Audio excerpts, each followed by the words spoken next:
Hello বন্ধুরা, তোমরা সবাই কেমন আছো? আশা করছি ভালোই আছো। তা তোমাদেরকে কদিন আগে বলেছিলাম যে আমি কেন ব্লগ দিতে পারছি না, সেটা আমি বলেছিলাম যে আমার মেয়েটার শরীরটা খুব খারাপ, তাই জন্য ব্লগ দিতে পারছি না। তো এখনও মেয়েটার জ্বর কমেনি, আবার আজকে দেখানো হয়েছে। তো ওখানে ডাক্তারবাবু বলেছে যে ব্লাড টেস্ট করতেই হবে, কিছু করার নেই। তো ওর জন্য ব্লাড টেস্ট করানোর জন্য আসছে। মেয়ে এখনও কিছু জানে না, মেয়েকে কিছু বলিনি। তো মেয়ে এখন আসছে, ওর রক্ত পরীক্ষা করতেই হবে, কিছু করার নেই। যেহেতু জ্বরটা কমছে না, 5-6 দিনের উপরে হয়ে গেছে, জ্বরটা কমছে না বলে। তা তোমাদের সবটাই দেখাবো, পুরোটা দেখো ভিডিও। ভালো লাগলে লাইক, শেয়ার, সাবস্ক্রাইব করো। আর তোমরা একটু ঠাকুরের কাছে প্রে করো যাতে রিপোর্টে যেন খারাপ কিছু না আসে, মেয়ে যেন তাড়াতাড়ি সুস্থ হয়ে যায়। তোমরা একটু ঠাকুরের কাছে প্রে করো। কী করবো, কিছু করার নেই, ব্লাড টেস্ট তো করতেই হবে, যেহেতু এতদিন হয়ে গেছে, যেহেতু জ্বরটা কমছে না, আসছে যাচ্ছে, ওই জন্য বাধ্য হয়ে ওই জন্য ব্লাড টেস্টটা করাতেই হবে। তো মেয়ে এখনও কিছু মেয়েকে কিছু জানাইনি, মেয়েকে কিছু বলিনি। এমনিতেই বাচ্চা তো ভয় পায় যে কোনো জিনিস। তো আসুক, দেখি কতদূর কী হয়। তোমাদের যেটুকু পারবো দেখানোর চেষ্টা করব। আর প্লিজ আমার ব্লগ ভিডিওগুলো, আমি ছোট ছোট করেই ব্লগ ভিডিও ছাড়ছি, তোমরা প্লিজ ব্লগ ভিডিওগুলো একটু দেখো, লাইক করো, সাবস্ক্রাইব করো, একটু পাশে থেকো, এটুকুই চাই। আর যেটুকু আমি পারছি সেটুকু অবশ্যই আমি দেখানোর চেষ্টা করব। বাবা আছে, জেঠু আছে, কিচ্ছু হবে না। না না, ভয় পায় কেউ। বাবা স্ট্রং না তুই?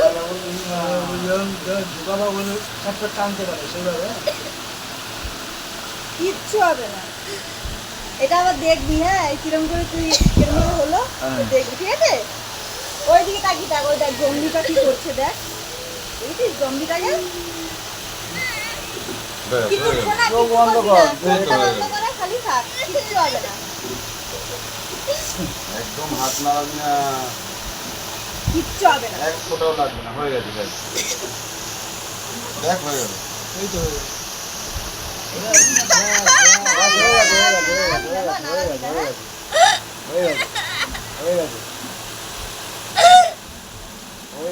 হয়ে গেল তো, এই তো হয়ে গেছে। আরেকটু আরেকটু আরেকটু। কত স্ট্রং, দেখো দেখো। হাত একদম নাড়াবি না মা, নাড়ালেই কিন্তু লেগে যাবে। এখন হয়ে গেছে।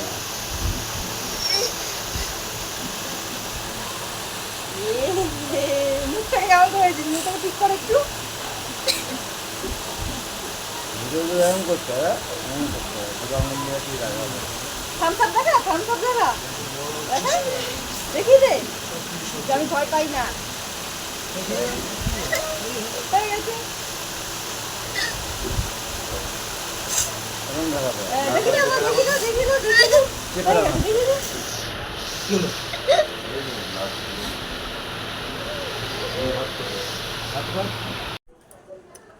দেখলে যে সোনাকে রক্ত নেওয়ার জন্য এসেছিলো, রক্ত নিয়ে চলে গেছে। এবার আমিও স্নান করে চলে এসেছি। স্নান করে চলে আসার পরে এবারে একটু মেয়েটাকে খাইয়ে নিই, কিছু তো খাচ্ছেই না সেরকমই, তাও খাওয়াতে তো হবে, ওষুধগুলো রয়েছে যেহেতু। না ঠিক মতন ফল খাচ্ছে, না ঠিক মতন খাবার খাচ্ছে, কিছুই খাচ্ছে না। তাও ওর জন্য একটু সয়াবিন করেছি, তোমাদেরকে দেখাচ্ছি। এই দেখো, ওর জন্য একটু সয়াবিন করেছি আর একটু ভেন্ডি দিয়ে একটুখানি তরকারি মতন করেছি। দেখি কতটুকু কি খায়, কিছু তো খাচ্ছেই না, ওষুধগুলোও রয়েছে। ঠিক আছে, আবার তোমাদের সঙ্গে তাহলে পরে কথা বলছি। ক্যামেরা ধরার কেউ নেই কিন্তু, ওর জন্যই কিন্তু এরকম ছবিগুলো আসছে, কেউ কিছু মনে করো না, আমি নিজে হাতেই যা করার করছি। ঠিক আছে, ওই জন্য হয়তো একটু গন্ডগোল হয়ে যাচ্ছে, আস্তে আস্তে শিখে যাব। ঠিক আছে, খাইয়ে নিই, তারপর পরে কথা বলছি তোমাদের সাথে। আমাদের খাওয়া দাওয়া কমপ্লিট হয়ে গেছে, সোনাকেও খাওয়ানো কমপ্লিট হয়ে গেছে। ওকে কখন দেখো পেয়ারা কেটে দিয়েছি, বসে বসে খাচ্ছে। দেখো, ইচ্ছা করছে না খেতে ও। দেখো, এইটুকু ছোট্ট একটা পেয়ারা এখনো পর্যন্ত খেতেই পারলো না। তো খেতে জানো এখন খুব কষ্ট হচ্ছে, একদমই কিছুই খাচ্ছে না। একটু ফল টল খেলে তাও তো কাজে যায় বলো, কিন্তু সেটুকুও খাচ্ছে না। ভালো লাগে না খেতে, খেতে ভালো লাগছে না। সারাক্ষণ শুয়েই রয়েছে, আজকে তাও একটু হাঁটাচলা করেছে টুকটাক, তাহলে সারাক্ষণ শুয়েই থাকে, সেরকম বেশি খেলাধুলো তো করছেই না, একদম পুরো জ্বরে পুরো দিয়েছে ওকে একদম শেষ করে, আর কি বলবো না।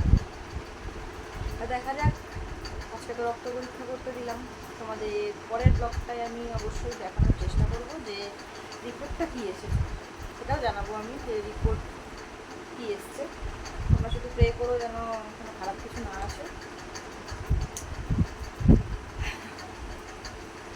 আর কি বলবো,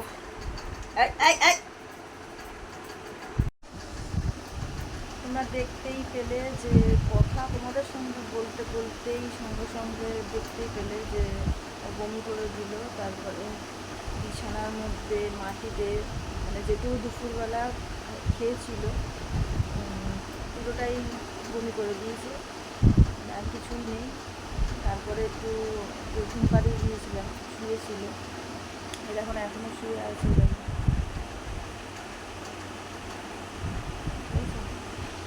এখনও শুয়ে রয়েছে। তো ঘুমিয়েই উঠলো, দেখা যাক রিপোর্টটা কী আছে, তো সেটুকুও ব্লগ করে তোমাদের অবশ্যই জানানোর চেষ্টা করবো যতটুকু পারবো। তো এই ব্লগটা আর বড় করছি না, ভালো লাগলে প্লিজ তোমরা লাইক শেয়ার সাবস্ক্রাইব করো, পাশে থেকে। আর আগে বলবো আর একটু প্রে করো যেন আমার মেয়ে তাড়াতাড়ি সুস্থ হয়ে যায়, এইটুকুই চাই আমি, আমার ঠাকুরের কাছে একটু প্রে করো। আজকের ব্লগটা এখানেই শেষ করছি, টাটা।